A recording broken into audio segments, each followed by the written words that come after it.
আমার ঠাকুমার কাছে শোনা আজ থেকে ১৫০ বছর আগেকার যে তার জেঠি শাশুড়ি কীভাবে সতী হয়েছিলেন। জেঠি শাশুড়ি নিঃসন্তান ছিলেন। আর তখন নিঃসন্তান সতীদাহ প্রথা তখন আস্তে, আস্তে উঠে যাচ্ছিল। কিন্তু নিঃসন্তান মহিলাদের বা বা বিধবাদের তখন কিন্তু সতী করা হতো। তো যেহেতু নিঃসন্তান ছিলেন তো যে ওনার নাম ছিল চন্দ্রকলা দেবী। তো উনিও জানতেন যে ওনাকে সতী হতে হবে।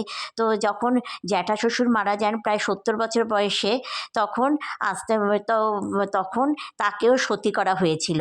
তো তখন আর ঠাকুমা গল্প করতেন যে উনি নিজেই ইচ্ছা করে নিজেই নিজের টিপ পরে সাদা শাড়ি পরে তার স্বামীর সাথে সতী হয়েছিলেন। তো তখন কি এখনো পর্যন্ত ঠাকুমারা বিশ্বাস করেন যে কোনো শুভ কাজে গেলে বা কোনো কাজ যদি বাধাপ্রাপ্ত হতো তখন যদি চন্দ্রকলা দেবীর নামে যদি কয়েকবার যদি মনে করা হতো ওনার সতীত্ব, তবে সেই সব কার্য